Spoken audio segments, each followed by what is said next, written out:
prayer, and then I will introduce us to tonight's special guest. Let's pray.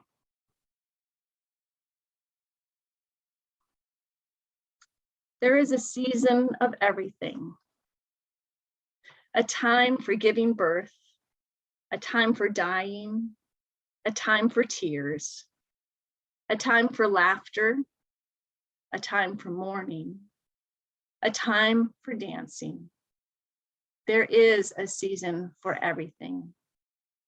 Lord, give us the grace and wisdom to prepare for and to live fully into and through each of these seasons. Amen. So, one of our Sunday morning groups named the Sojourners. Raise your hand if you're part of that group. Yes, we've got some of you here. Wonderful. Well, they've recently had a really significant conversation about how do we prepare for the final stages of life? How do we get ourselves ready? How do we deal with those who are journeying through these stages of life? Many of us have loved ones that are in those stages and phases. And so there are practical things that we can do to get ready. And Margaret Falkovic, who is in that class and also the chair of the Adult Education Committee that does such great work, she brought this to our committee as a potential topic for us to bring to Westminster. And so in my previous church at West Raleigh Presbyterian, I had the honor of meeting and working with Rich Gwaltney. And he was just a really powerful speaker and teacher, very passionate about what he does. And he is he works with Transitions LifeCare as the community engagement representative. And he's served various other organizations as well in education and spiritual care. And he's really passionate about helping all ages around the things that matter the most in life. So I'll let Rich tell us a little bit more about himself and about what he does. But now please join me in a round of applause for Rich and welcome, Rich. Hi, everybody. Thank you so much for inviting me in and for doing this virtually tonight. I know most of the times you meet in person. I am actually, my wife is a high school English teacher and she's on spring break and we had a trip planned. So I'm in Oak Island out near Southport on the coast, enjoying a few days away. And but also had a few pre-scheduled talks that I didn't want to miss. Because I love engaging on these conversations, and actually it's a very life-giving thing. You know, sometimes usually I'm pretty good about, just cutting my schedule off and, ceasing from what's necessary and embracing what gives life and finding rest. But I also brought a few moments this week of times like we're going to have tonight that I believe are very life-giving. And this is the part of my position and my responsibility and role for the last going on 10 years. In October will be 10 years I've been doing this. That is so life-giving. It's one of those things I feel like I should pay my organization to let me do. So I'm blessed to bring this conversation to you tonight. Yeah, just a little of my background for going on 30 years now. I've been working in a nonprofit field all over the world. My wife and family spent 5 years in Malaysia, working in an international setting at a school on a tiny little turtle-shaped island in Southeast Asia, where we were helping people, pun intended, transition from their lives in their country, whether it was North America, Europe, New Zealand, Australia, and all across Pan-Asia, all doing life together on this tiny little island. And, when I returned to North Carolina, very providentially, my plans didn't pan out quite the way I thought they would. And God opened up the door, though, to a job that I probably would have been ill qualified for and would not have taken had I not gone through some of the challenges and the reentry. But when I walked in the door, of what was then known as hospice of Wake County, I felt like my job was just to wrap my head, heart, and hands around the message of what a hospice is and does, and then go out in the community and change our conversations about that. And one thing I learned is that, our hospice has more to do with life and living than it does death and dying. And it's about priorities and how can we help you and help ourselves live a life where we leave nothing unfinished, unsaid, or undone. And that's where we went out to just start to change the conversation. The talk we love to have with people in the community is our story, kind of the TL 101, what is hospice, where we serve, what we do. And that's the one we love to talk about. But, a lot of people aren't ready to have that conversation. Or we noticed with churches like yours and other community groups that, we wanted to go deeper in relationship and not just show up and do the hospice talk, which is so important. Please don't hear me wrong on this. But we also thought, well, we have a wealth of experience and opportunity to bring some much needed conversations to the community to just help you prepare for, but also to journey through so that we can be a resource and a source of encouragement for you.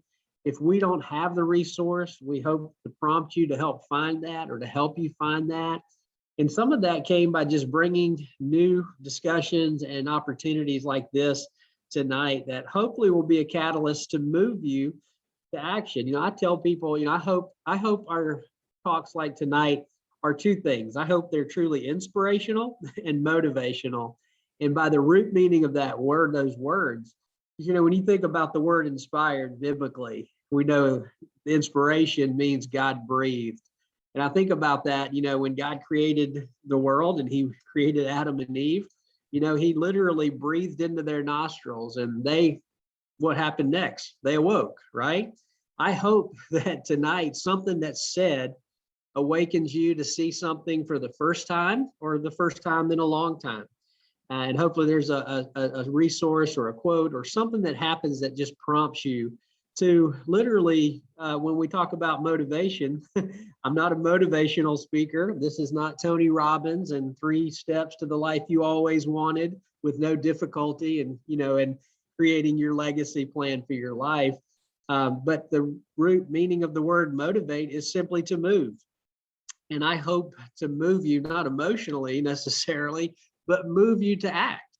I think there's always, because there's a constant tension of what can we be doing to prepare for this next season of our lives, or perhaps the very season that you're in right now. So for us to move us to act, to start having conversations, hopefully with the people that matter the most about these issues that matter the most. And that's really my heart's desire tonight, is to do that. Let me do this. Let me kind of, I always use this analogy. Maybe it's because I love to eat, but I kind of want to set the table for you and us tonight and just lay out some information and walk you through some insights that I gained from a book. And I'll introduce that book to you here shortly. And if you'll allow me to just lay this out, not just for recording purposes, but what we'll do is when we get through this and I set this huge buffet of ideas about legacy and cleaning up some of the messes in our lives and straightening out and getting our things in order, at the end, we're going to stop and have a chance to just do some Q&A or really allow you to do some of the teaching as well. Because I know in the group that we have, there's a wealth of experience I've already heard coming in the front door virtually tonight of people who are in the midst of selling homes and moving from places they've lived for 28 years to just all of us being at different stages of life and experiences both positive and negative about the changes that happen and the decisions, some heart-wrenching decisions, but choices that have to be made and conversations that have to be had that are not always comfortable and easy. So I hope that we have that time at the end. In the meantime, use the chat feature if you have questions or observations you want to come back to. And then as we wrap up towards the end and go into that Q&A, we'll just go through that list and make sure everyone's question gets touched on. And also let me reiterate this, is Rita has a PDF copy of the presentation you're about to see, and I share my screen. So you do not have to write down notes feverishly of the content you're hearing or see. Obviously, the recording's available. What you see shortly will be available. But by all means, write down either in the chat feature or on paper things you want to make sure we cover. And let me also say this for a matter of time. If our time is limited tonight, we're not going anywhere, which means if you need follow-up conversations that go deeper, or maybe a referral to some resources that we trust in the community, let's just know that, when the bell rings tonight, so to say, and we're done, that this is a conversation that can continue. Okay, so let me just set the table for that. Well, first, let me go right back over here, and I'm going to share this screen. And Rita, if you can just give me a thumbs up if you see that logo. Okay, we're good to go. I'm not going to spend long on our story because I've shared a little bit with you guys, but of course you would know us as Hospice of Wake County. If you've been around anytime between 1979 and today, 42 plus years now. And we were founded, and because we grew and we offer more than hospice and we do it in more than Wake County, we changed our name to Transitions LifeCare to better represent that. And of course, as always, if you have questions about anything that we do, where we serve, and how we might support you with our care and our services, by all means, just follow up with me after tonight. But this is kind of the platform and the story that we stand on and what brought us here tonight. And we've already talked about some observations and things. And tonight's talk, though, as a platform is one called Leaving a Legacy and Not a Mess. And it's based on this book. I'm not sure if anyone's familiar with this or has seen it. It's called A Beginner's Guide to the End. Now, this is not a Cliff Notes version of this book, this book actually should act as a manual of sorts for people who are facing the end.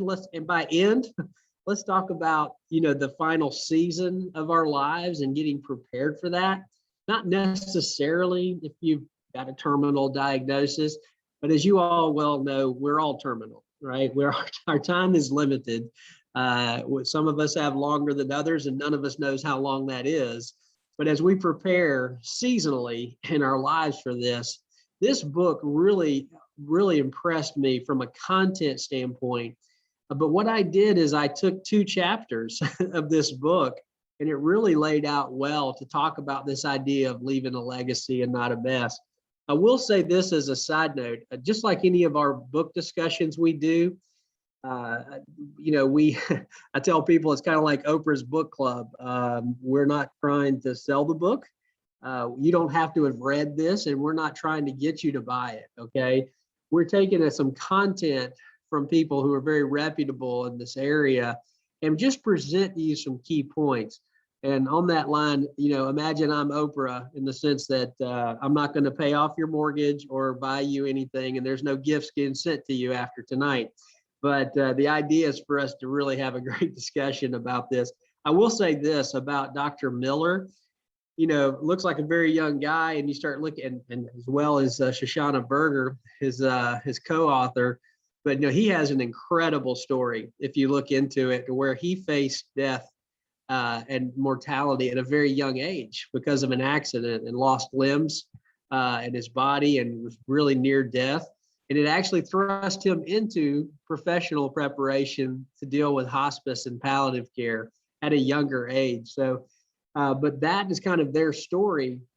But this book itself, while we're not trying to sell it, and I don't have copies for you, by all means, if you go to the store or order it, I don't think you would be disappointed in how it'll help lead you. But the content we're going to look at tonight, it's actually complementary to, and I throw this in there as not a shameless plug, but another conversation we have regularly, and actually I've had twice this week already, is one on advanced directives. And we use a document like 5 Wishes. The reason I throw this out there is this is very complementary to the content, and you'll see some of it integrated into tonight's talk that we're already entrenched in, is because this is the heart and soul of a living will. it goes beyond just the living will and the healthcare power of attorney. Gets into the comfort measures, how you want to be treated, but most importantly, what do you want your loved ones to know? And we'll touch on some of that here shortly. But I want to put that into the mix to just know that these are complementary, because as we talk about advanced directives, directions we give in advance concerning our future medical care, when you think about your legacy, you think about your estate, and not just your physical estate, but if you were to broaden the meaning of that word, your estate, the things that you want to bequeath or pass on to others, that goes and transcends the physical things, the tangible things. The complementary nature of this is we want you to give directions in advance about not just the things you have, but the intangible things that will live on and actually be more of an eternal or lasting legacy. Well, let's jump right into the content, and I flipped it on its head. I know we titled this Leave a Legacy, Not a Mess, but we're going to talk about cleaning up messes first based on their chapter on this. And, they really challenge you in this book, talks about cleaning out your attic. And we're going to talk about two different types of attics we need to clean out, right? When you think about your things, your stuff, right? We all have a bunch of stuff. A long time ago, he's no longer with us, George Carlin used to do a really interesting, and I know he's a little questionable as far as content sometimes, but he did a great kind of a set on our stuff and how we put our stuff in boxes, and we keep moving our stuff from one place to another, and then we go through our stuff, and then we need bigger boxes. Then eventually he starts to tell the whole story to where eventually all of our stuff is gone, and then we ourselves end up inside a box. And he just talks about how his life was just from one box to another. But we have things. We have things that are important. We probably, if we're honest, we have a lot of things we just need to get rid of. But I think the first part is really triaging and sorting out what matters about our stuff. You think about, I don't know about your stuff, but I think about my stuff. There's a large majority of it my kids are not going to want. And I need to discern, what are the things I want to keep currently? How do I downsize? Moving to Malaysia years ago, it was really a great a practice to learn how to do one thing. And that is, what is the most important thing for me to take, put in a bag, or ship across the, literally to the flip side of the globe? Why does this matter? So we started to downsize. But I think about that, though, that lesson in life. We're just journeying through life. Why are we keeping some of the stuff we're keeping? How do we live a little bit more minimally? Why do we keep it? Is it useful to us, right? Does it bring you pleasure? Is it something that's joyful? I collect some crazy things from around the world, from students I used to have, or just trinkets. They're valuable to me as a small collection. But, that brings me pleasure. Is there value to it? Is it useful? Maybe not. But the value, though, is not monetary. To me, it has a memory attached to it. So that's a question to ask as you're going through your literal attic.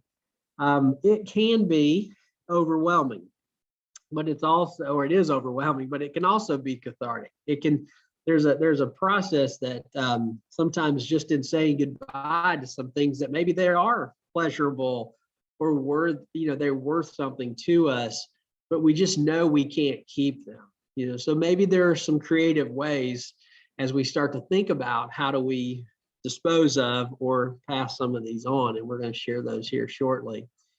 In Sweden, as well as I think it happens in other countries as well, this concept of death cleaning. Now you look at that last attic picture that was to the side on this last screen.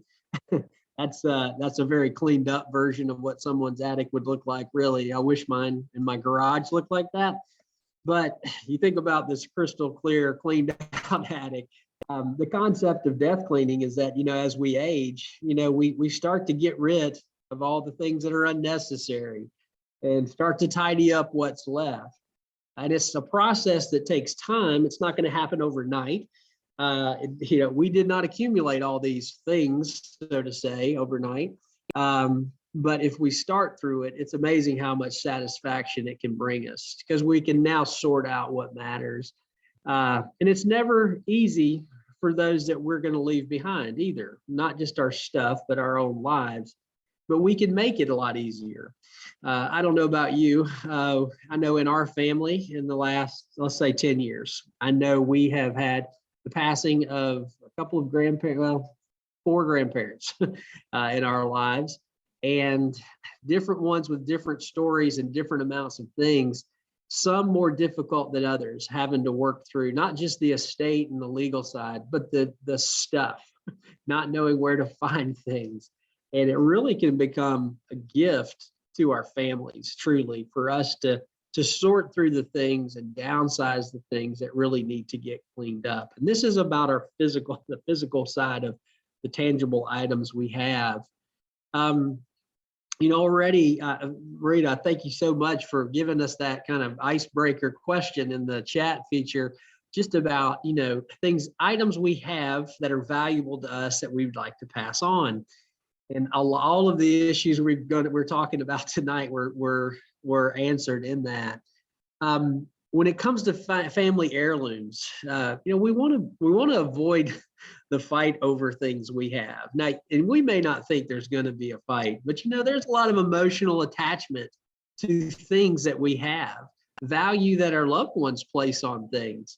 I have an example here of my grandma Mac, on the McDonald side of my family. My great grandmother passed years ago. I was in college at the time, and it still sticks in my mind to this day. But after her funeral, there were family members, distant people came from all over, because this is like multiple generations up and now multiple generations wide. And when that funeral was over, someone made the statement, if there's anything in Grandma Mac's house that you'd like to, that you'd like to have that hasn't already been given, feel free to just walk through there. And he makes it sound like this was going to be a very orderly process. When I walked into that house just to see her house, I just wanted to see it one more time. It looked like it was a free estate sale, really. And it just looked, it was unpleasant to see that happen. And you might not think, well, that's not going to happen to me, or I'm not going to be here to know this. But it left such a bad taste in my mouth, and now it comes back out in this conversation that we want to avoid that. But more importantly, with the closer knit families generationally, to say, there's some things I have. Maybe there's some quirky things that I have. Maybe it's just, wow, I just loved going to Grandma's house and I love that quilt. I love that comforter, but so did your other 4 cousins, right? So it's like, how do you do that? And one suggestion, some of this you may have seen, and they suggest in the book, is kind of a round robin idea. My grandfather did that before he passed. He has 4 grandsons, but he had this huge gun collection. He was a hunter and a collector. And he basically just kind of went through the guns and said, 1, 2, 3, 4, from oldest to youngest, you can choose one and we'll earmark it, or you can take it. And it went my brother, me, and then my next 2 cousins.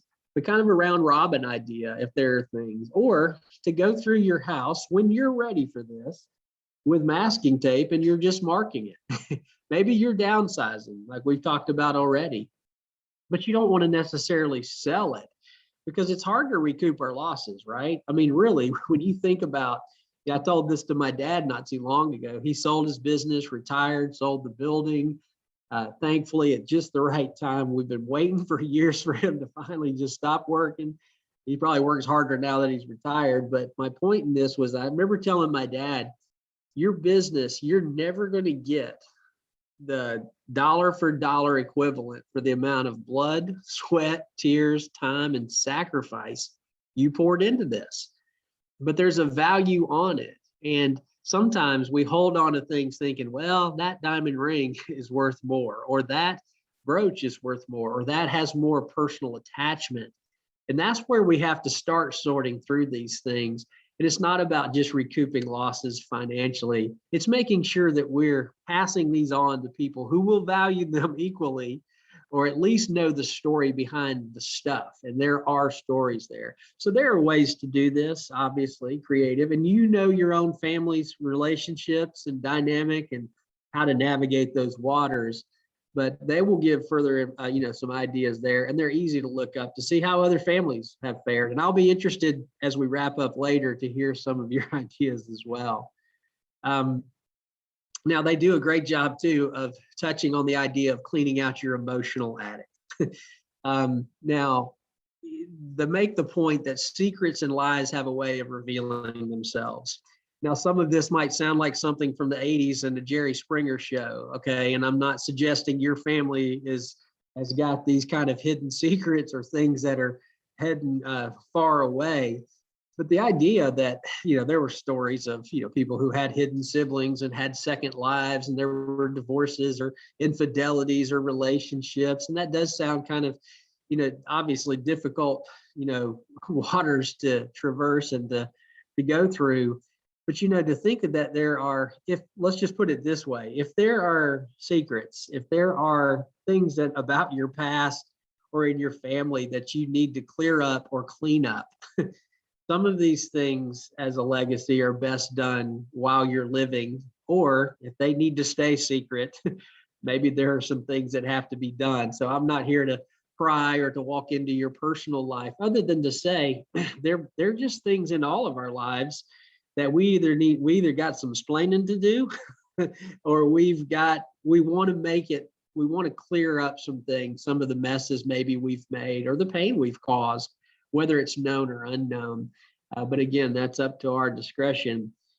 They suggest designating a cleaner for the practical things you want cleaned up, right? Your documents, are there things you need shredded, erased, dumped, or otherwise just whitewashed? People don't need to know I spent money on that, or I have this stored in my closet, or I have this in my bathroom or in my medicine cabinet, or electronic files.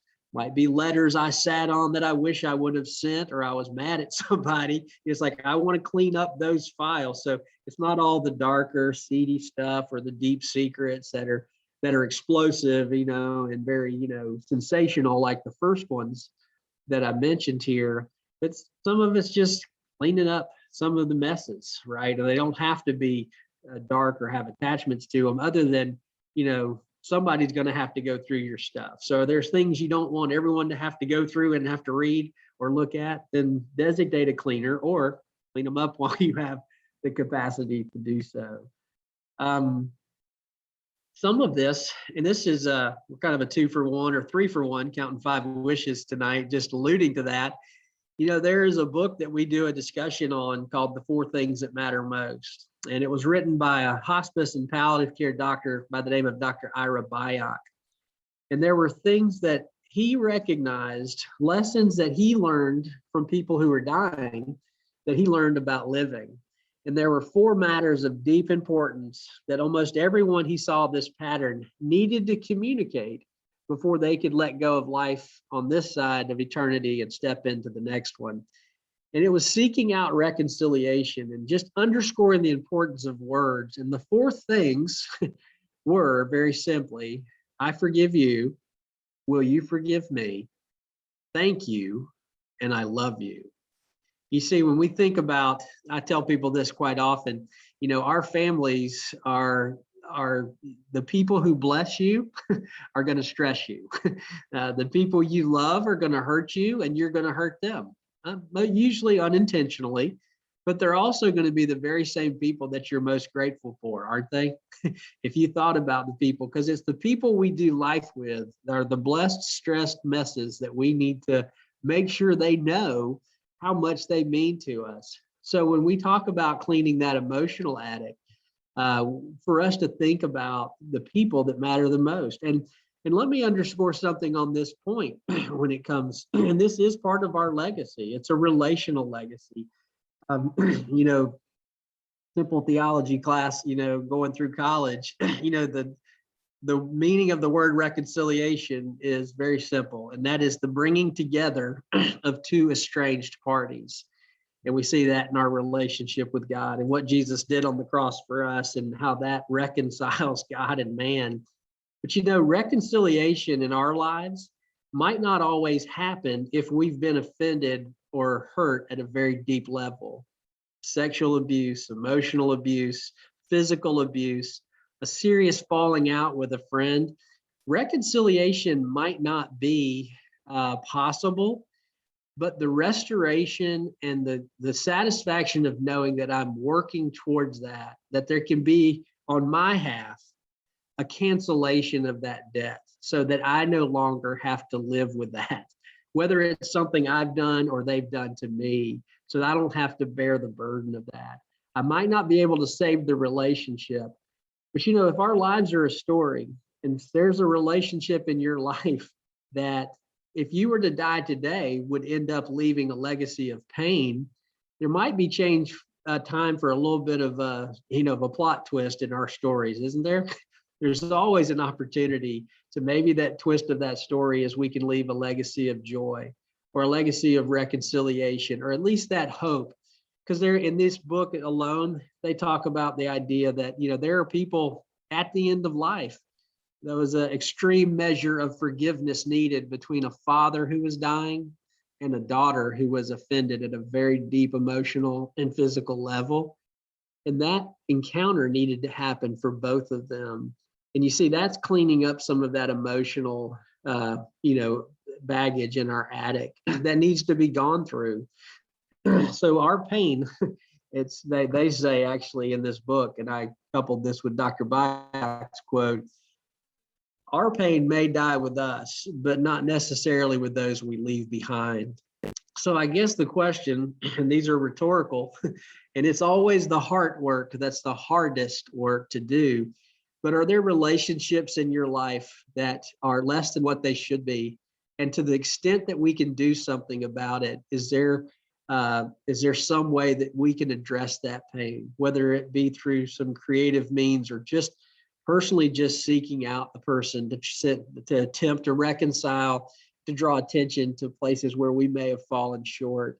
But this so much more importantly in our legacy, when you think about things that last, people are going to love getting gifts from you. They're going to love the jewelry. They're going to love the homes and the monetary things.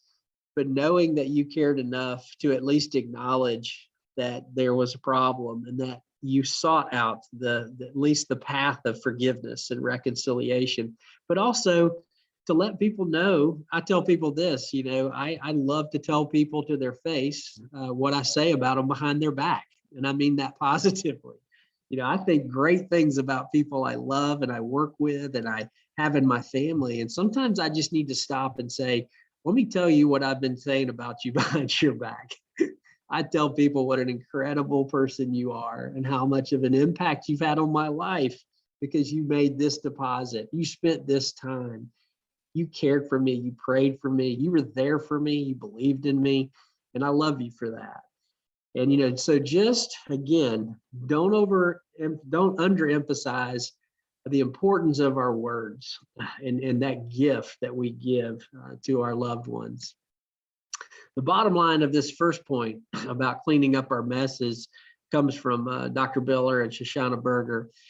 And they say it's not an easy thing to do, but cleaning out your attic, both of them, buys you and the people you love a lot of freedom from the unnecessary suffering of sorting through your baggage, both the psychic kind and the actual suitcases full of stuff. So get the armoires out of the way and do your best to say what you want to say, lighten your load so you can be more present for the rest of your life. So that really goes back to, like I shared earlier, about our organization, and my take on telling our story is really about encouraging conversations like that to happen. They're not easy conversations. They call for courage, but they bring such a dividend if we'll take the pains to do them. Well, let's jump into legacy. And this is really the lion's share or the heart piece of this. Legacy defined as simply as you see stated here. It's a gift by will. And that could be money, property. And it's also defined as something transmitted by or received from an ancestor or a predecessor. So when we're looking at ourselves as the soon-to-be ancestor, what is it that we want to transmit, that we want our loved ones to receive? And some of that we already talked about, just even those emotional side, that legacy of joy and pain and hopefully restoration in those broken relationships, but also gratitude and love. But I found this quote to be powerful. Actually, the Allianz Life Insurance Company of North America, they polled people, and listen to these statistics when it comes to leaving a legacy. We've already talked about estate and money and property and jewelry. Of the people surveyed, only 10% of baby boomers surveyed thought it was very important to inherit financial resources. 77% of all the respondents said that receiving and providing values and life lessons was very important. The result of that research was simply, their findings was that people care more about inheriting stories and values than they do your stuff. You know, just seeing that statistically, I mean, you may have lots of stuff and you will leave a lot of great joy in those people's lives when they receive a check or they receive something from you tangible. But to hear that people are more interested in that legacy of those stories that are told. Now, of course, the leaving your money part's important. And this is not I want to say pre-apologize in the midst of this talk. Sometimes when you hear a title like Leaving a Legacy and Not a Mess, we start thinking about estates, and we're going to have a lawyer here, right? We're going to have a CPA. We're going to have somebody help me. Well, I'm hoping tonight the catalyst could be to steer you towards, as you look at your life, which of these needs more attention? Is it your physical estate? Is it those things? Yes, we can, and you can help yourself find those right people to do that. But we tried to take a 30,000-foot approach of looking at the whole picture, that your legacy is a lot more profound than just your things. Now, things can cause a lot more stress, you know, because it's like that stuff, it's got to go somewhere. But the heart issues, you know, sometimes we just kind of put those off. So, of course, as you know, charitable donations to institutions or causes. You can give anything you've got that's of value can be given to a nonprofit or to your church, be it cash, stocks, bonds, retirement plans, life insurance policies, cars, other properties, leaving your money to set up a scholarship or to fund, you know, a particular ministry or something that's close to your heart is also a legacy that models that for your you know, for your family that survives you. So of course, that's money in and of itself as your legacy is a whole other probably 8-week talk conversation. And it goes also very personal as well. But back to the life story and the story part that I think is so important. I want to underscore 3 main things. If based on that Allianz Life, you know, insurance company, if hearing your stories and hearing from you is that important to people, think about how you're going to leave behind your life story. You know, what is it that made you you? What are those things that shaped you? Sometimes just going, and you can find these at bookstores and they're well written. There's tons of resources, just series of questions and answers to prompt you to tell your life story from your childhood and where you were born, your first kiss, to your first date with grandma, to how you met, to war stories, to difficult times, to joyful times, houses on Cape Lookout and those trips that you took and family memories that were created there. And you know, just literally just last week, I was in felt like a support group talking about conversations like this over at the Cypress in Raleigh. And the people there were just so sweet and so open-hearted about where they were wanting to leave some of their things and how to bless their families. And I shared that statistic we just looked at. And, you know, don't underestimate when it comes to telling your life story. If you were to take your telephone, okay, and if you were, or a computer or iPad, and you were to just pass on your stories with these prompts, imagine after you passed, if your spouse, kids, grandkids could hear you in your voice telling a story from your childhood. How valuable that thumb drive would be if you stumbled across that. I Imagine you gave that along with something tangible. Do you think which one they're going to cherish the most? Is hearing grandma and grandpa's stories of, how, again, I saw this in the prompts that Marita just shared, that you already fed back, things about, and I heard this the other night as well, how they had money now, but it wasn't always that way. And their story went back pre-depression, and they talked about how hard they worked to receive these things that your children and grandchildren are receiving freely without working for them, right? So that story, they said, we want to preserve that story. And I said, take out your phone, take out an iPad, have your wife ask you that story, and you tell it and record it. So just don't feel like you have to have it edited or polished or cleaned up. It's okay if your cat runs across the screen or your dog's barking or the house is on fire. Just tell the story, and that will be one of the most cherished things and gifts. I would do anything to hear the voices of people I've lost tell stories again that just made me laugh or made me cry because they impacted me. Family trees, genealogies. Tell as much of your story that you know of people who have passed away. However you do it, in writing or video or audio, do it. Other ways to do this creative legacy is leave a letter, life letters. What do you want your loved ones to know? Back to the gratitude, love, and forgiveness. Who are the people you want to thank? And just talk to them and just let them know. Write a letter to each person in your family, or read it or say it out loud and just record it and send it to them now. Don't wait till you die to let them read it or see it. Keep cultivating this now, because it'd be great to get it after you pass. But how much better if it would be, even if it's hard for you to have this face to face, how much better it would be if they heard it now and say, Grandpa, that made me, that blessed me so much to know that you love me and want to pass that on to me. Because I guarantee you, if there's someone in your life right now that you think could use an expression of love from you, I would challenge you to make that phone call tonight. Because if they're coming to mind right now, and you may think, well, of course they know I love them. But you know what? It doesn't matter how much of a loving families we have. When someone passes, we always wonder, does that person know? Did they really know how much they meant to me? How much I love them? For us to express that both directions is so important.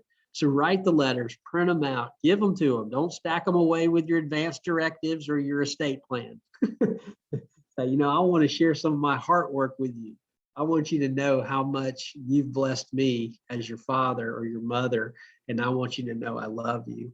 A third creative way to do this, I don't know if you've heard of the concept of an ethical will. The word credo literally means I believe.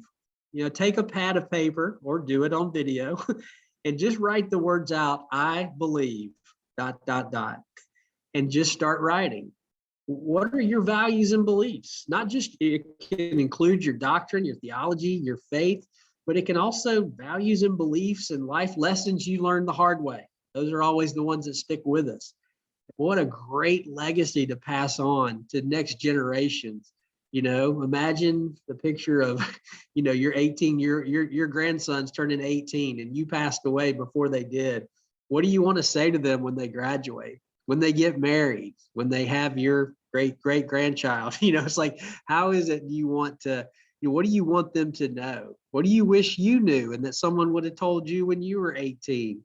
So I think there's a lot of creative ways, but what are those life lessons? What are those beliefs? And how did those beliefs get shaped in your life?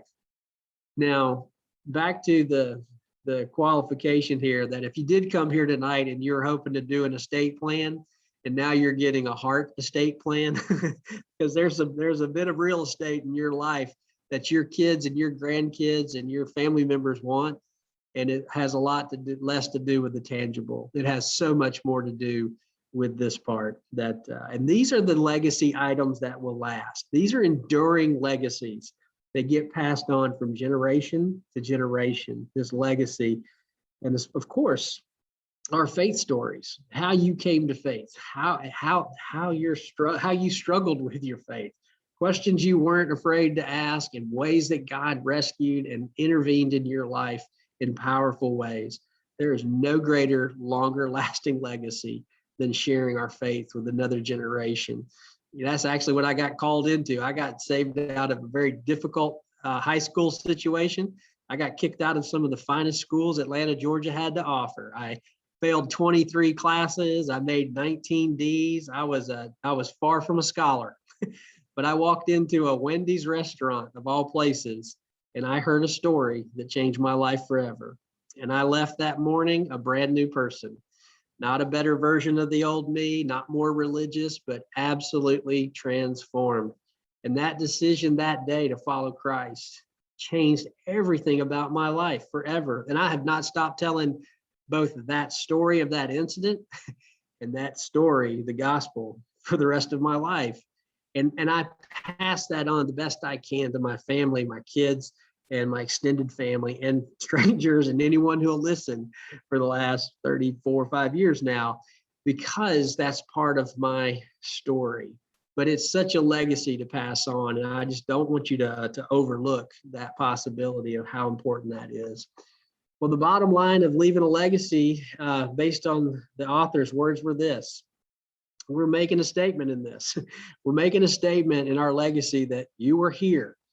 Even if you write no letters, capture no stories, fund a scholarship or an endowment, if you have nothing but moths in your pocket, you will be remembered for something. Your personal legacy may hinge on nothing more than your interactions and words. Some of the people we've met who've left the most profound legacies had nothing to their names but a deep well of kindness that they and others drew from. Isn't that beautiful? Just to think about that, because again, sometimes you speak to a group. I don't know your financial circumstances. I don't know how much stuff you have that's going to bless others. I think this bottom line, though, is true about each and every one of us. It doesn't matter what kind of legacy lives on in the sense of, tangible things we leave behind. It's knowing that each and every one of us has and will touch lives that someone else may not touch in that same way. So how we steward that becomes one of the most profound legacies that we can imagine giving. I liken this, this conversation is like saying a long goodbye.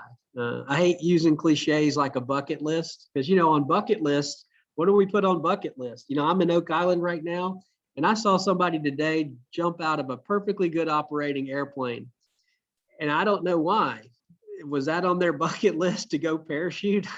That's great. But when I say bucket list, I don't mean things like that. But what are those things that you've left unfinished, unsaid, or undone? In both of those attics that need to get cleaned, but also both of those estates, the one of your heart and the one of your physical, tangible estate. Cultivating closure and living a life where you leave nothing unfinished, said, or done. Consider it from this day forward, since we're all terminal, we're going to start saying a very long goodbye. Okay? Bringing closure to some of these things. Now, if you do it proactively, people will start to wonder if you are dying, but give them the reassurance if you send a letter or tell a story and let people know how much they mean to you, or you start telling them you want to give away your stuff. Please give them the underscore the idea that you're not currently, to your knowledge, passing away soon. Let me close out our conversation before we start talking together with a quote that really, I just love good, passionate, moving quotes. And this comes from Chief Tecumseh of the Shawnee tribe. And I love this. He says this, and in this tribe and in a lot of Native American cultures, people would prepare a noble death song to be sung for the day when they died and crossed over this great divide. And, a song is really a story set to music, and it's a metaphor for your life. And he says this, when it comes your time to die, be not like those whose hearts are filled with the fear of death, so that when their time comes, they weep and pray for a little more time to live their lives over again in a different way. Sing your death song and die like a hero going home. And the reason I want to close with this from a presentational standpoint is that if today was your day, is there anything that would prevent you from really feeling like you could sing your death song and die like the hero or the heroine you are in your story and go home like a hero that you are in your family, in your community, in your church.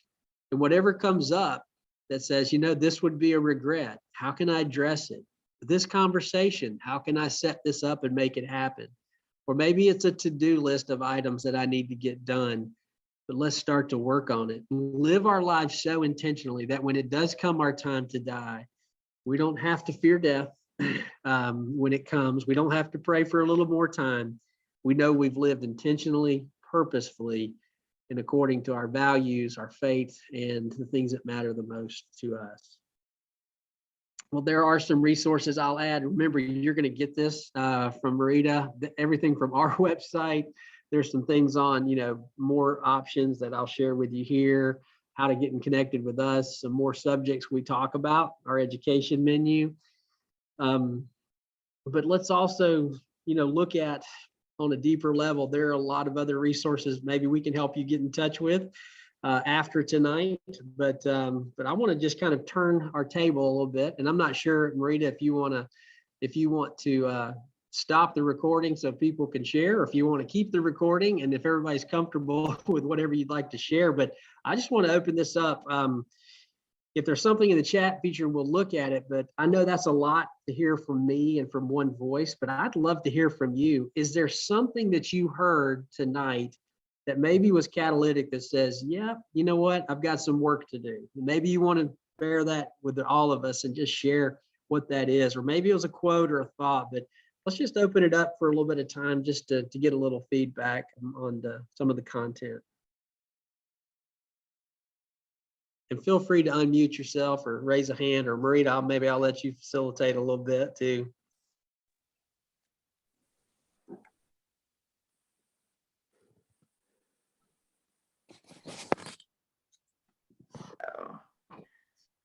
Thank you. That was really powerful, Rich, as I knew it would be. So I really appreciate what you had to say.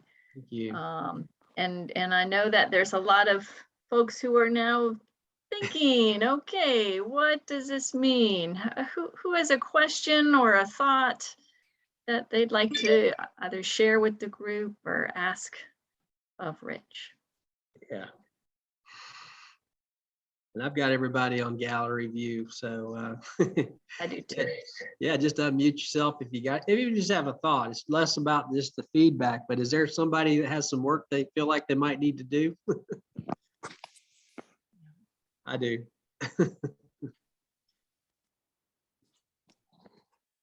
I'll say Emily? something. Yeah, Sure. is that okay? Yeah, Yes. Emily? Yes. Yeah, go ahead. For Christmas, my daughter gave us a subscription to an organization called Storyworth. I don't know if you've heard of that. Yes. And every week they ask a question. And my husband has been very faithful in keeping up with it. And I haven't. It's what was your father like? And I just didn't, feel like I wanted to write anything down. So I've let 3 weeks go by, and now I'm 3 weeks behind. And your conversation or your remarks have spurred me that I need to make that a priority. Like, start being, because it's important. Yeah. That resource, just to say an amen to that resource, and there's others like it, but I've heard that more than once. Actually, thank you for saying it, because I'm adding it actually to the resource at the end of this page. But if you didn't get that from Emily, it's called Storyworth.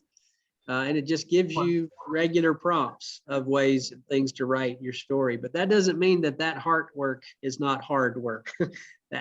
Sometimes getting the want to go to start to write about a relationship or a person that can be hard. It's tough, but so valuable. Thank you so much, Emily. I'm going to give you a little think time, but I'm going to bring up something. You think about your responses still, but Mary Ann had just mentioned there's a book entitled The Good Will, where you decide who gets what, so no one's mad at each other, but mad at you if need be. Do you agree? Do you agree with that concept? And I want to defer this one to the gallery. Do you agree with that concept?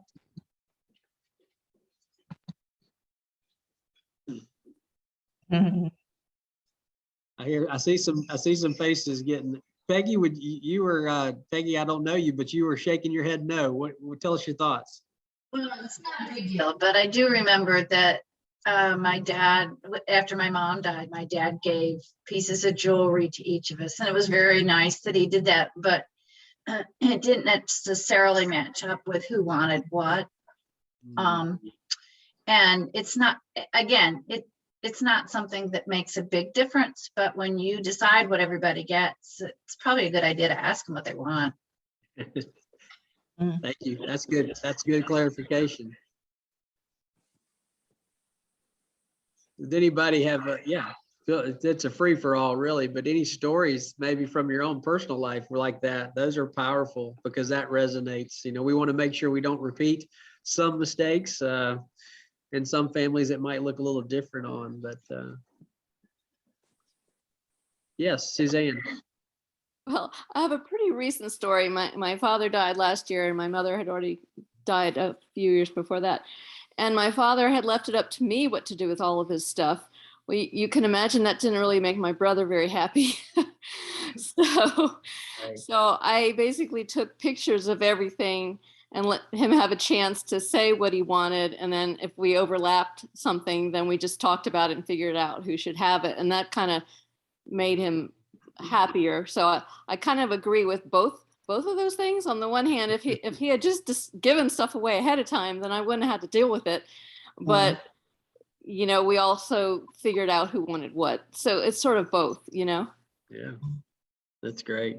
You know, sometimes giving things away even long before, you know, when we're starting to downsize and long before we're actually facing like a terminal diagnosis or the very end, it actually could give us the joy of watching someone else enjoy something in advance. And I've seen people do that even financially. Now, there are repercussions when we give away things financially with taxes and other things, but I have seen people do that to say, you know, it's interesting in our family, and we weren't, it's interesting at a funeral of a great grandmother, my great grandfather, I'll say my wife's great grandfather, is a founder of a global ministry that's probably well known by everybody. And he was a leader and a visionary to the very end. And he, at the last big event he orchestrated to honor, you know, just the history of this organization he helped launch, I remember we prayed over him, and the words that came out, and they weren't prepared, was that, you know, after King David in the Bible, after he fought all the battles, all the wars were fought, all the battles were won. And it says after that David went home to bless his family. And I can remember that was almost a shock to my great grandfather's or my grandfather-in-law's heart when he looked up and saw us and he said, that's it. He almost needed permission to say, I have fought a good fight. I've run a good race. All the wars have been fought and the battles have been won. Now it's time to go home and bless my family. And sometimes that blessing is not just giving your stuff away, just that. It's now I can go back and start to take care of the business and bring some closure and bless the people that mean the most. So anyway, I throw that out there as a personal story. Any other thoughts, feedback, personal stories of, you know, or things that maybe you feel like you need to do? Hey, Yeah, Jim. what comes to my mind after all of this, this was wonderful. Thank you so much. What comes to my mind personally is that I have physically moved 5 times in the last 8 years for not really planned to do that, but place to place to place. Simply by having had to do that, I have gotten rid of everything I could ever possibly want to get rid of already. And now having done it, and beginning, you're prompting me to reflect in a way I hadn't. I'm glad that's happened. I wasn't glad that happened. I mean, that I had to do these moves, Right. but there's a lot of stuff that's already happened now that nobody else will ever have to look at because I've tossed it already. Yeah. And really kept the stuff that I cared about for me right now the most. Yeah. And I don't know, that's just what comes to my mind. So I can see that this is wisdom that can be applied, whether it's at the end of your life or not. And of all I know, this could be the end of my life. I could be croaked tomorrow or something, but there's no reason you couldn't do these things at any point. Thank you. I appreciate that story, Jim. And it's just like our conversations about our advanced directives and things. There's a saying out there you'll hear people say from time to time. It's either a conversation today or a crisis tomorrow, but you're going to have this talk. And it's either, in this context with your legacy, it's either I can start doing some of this now, or it's going to happen in a crisis moment. And there's going to be all the emotion of the crisis, a diagnosis or a sudden death. And now you're going to have to work through all of this pile of stuff, both emotionally and physically, or we can start to slowly, methodically work through it. So I think that's a great story. Thank you, Jim. Yeah, those moves that God brings us through, sometimes they're very, we don't see why they're happening. And all of a sudden it's like, well, I've actually whittled everything down to what matters the most around me. So if I die today, there's very little for you to go through. So great story. Any other thoughts, guys? We're at about 8:09. I want to honor your time, but yeah, just anything on your heart that you'd like to share, encourage the group with. Right, sure. Hi, Yes. yeah, I had a similar experience that you when my grandmother died, and it was the same kind of thing. They said after the funeral, they said, "Okay, let's go over to grandmother's house now, and we'll kind of divvy up everything and head on our way." And it was horrible. And I was young. I was probably I was a teenager, and for months, within the family, there were all these resentments that people had about, oh, well, she took too much stuff, and how insensitive of this person and that. And it was good to hear you talk. I really appreciate it, because I really enjoyed that you're putting the emphasis on the relationship part of things and the things of the heart. And that is really where the value is when you get down to it. The rest of it just stuff, so thank you for that. Thank you so much. That means a lot. I appreciate that feedback. And Yeah. Your hand raised. Did you see someone else, Margaret? I see Carol and Dave. Oh, there's Kathy. Okay.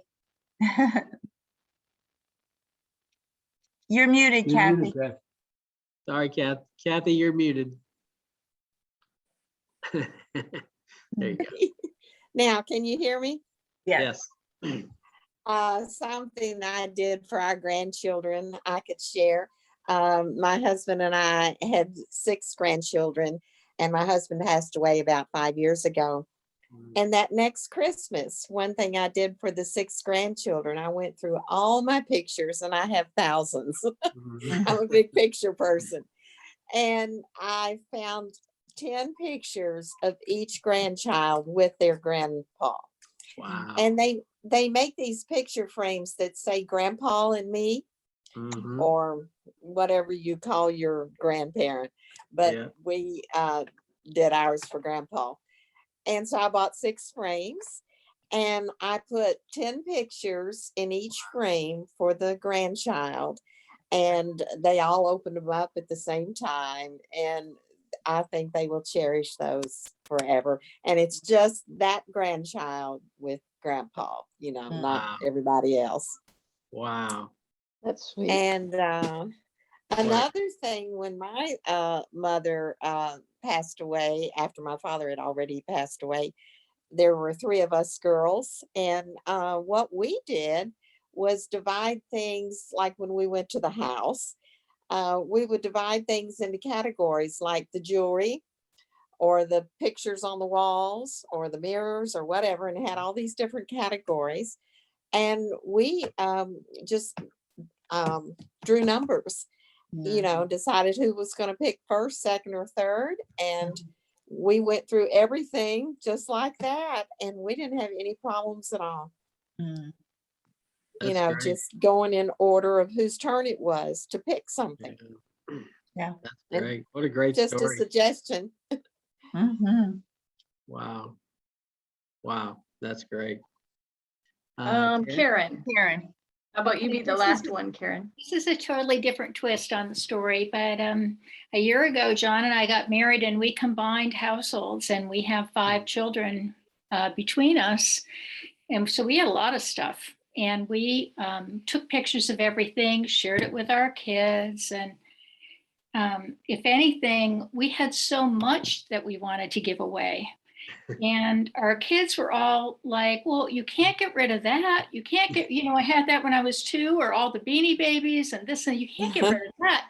And we're like, well, you know, then you need to take it. Well, can you store it for us? You know, and so, you know, I had to actually work with my 2 daughters to give them permission to let things go. I said, it's really just stuff. It's not what matters the most. Oh, but you know, you can't get rid of that. You know, grandma had that in her, you know. So I guess that's the opposite of, like Jim, we really had to pare back. But really getting down to what means the most to people, and what things meant the most to me were not the things that meant the most to my children. Surprisingly, they could care less about the Waterford crystal that my mother brought back from Ireland. You know, I mean, it was just a very truth telling, but it was kind of a relief to have gone through that. Yeah. Mhm. You know, before we wrap up, Marita, I think a combination of the last 2 comments is that if you've got things that you're kind of giving away and people want you to store them, or they really just want the memory, is even if it's a thing that doesn't have necessarily monetary value, is what if you set all those up in a corner and you just took a picture of all those Beanie Babies, right? And you're like, Oh, yeah. if you don't want the Beanie Babies, in this scrapbook, you're going to have a beautiful picture of 275 Beanie Babies, and we'll remember them one day at Christmas. You remember these? But you could do that with items that there's a memory attached to, but people don't want to put it in their attic that they're going to have to go through in 20 years and pull out. So there may be some creative ideas and ways there, but thank you both. I thank all of you guys. It's been an honor to be with you, and just a blessing just to hear your stories. And I hope tonight was an encouragement for you. That was fantastic. Thank you. Thank you very much. Thank you. And we Thank you. do hope to have a follow-up conversation in the next number of months. So you might want to look at what Transitions LifeCare offers in terms of other things that they offer, because Rich does a lot. But there are also things that we as a congregation can provide as well. Sure. So, and I did want you to know that we do have the book at Westminster Presbyterian, and I would like for our librarians to label it, get it library ready, and then you can take it out, borrow it from the library at any point, because it is a really good book. I was going through it as well, so thank you. Once again, I really appreciate, Rich, your being here, and clearly getting all of us thinking about how we are going to take one next step, even if it's something that you could do tonight.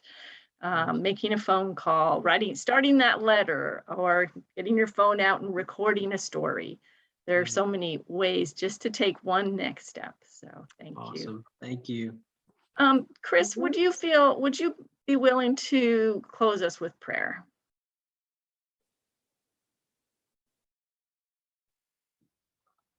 Let's pray.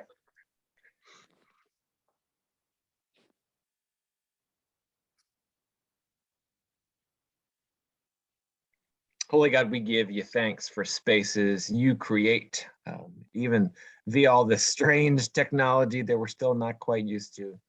That you create spaces to tell stories and listen and reflect, and for you to nudge us to be a little more fully who you would have us to be. We pray that we pray gratitude for Rich and for his ministry among us and with so many others. And we pray that you send us out tonight to recommit ourselves, to speak honestly, to prompt and maybe with a little more vulnerability than we're comfortable with, to say some things to the people we love, to tend to wounds we might need to tend to. And yes, get some papers in order and tend to the boxes. Attend to all of it, God. We know that you own all of these things. Help us to prepare the way for the future you have for us, in love for all of those around. In Jesus' name, amen. Thank you all. Thanks again. Hi, guys. Blessings Thank on your you. evening, friends. Good night.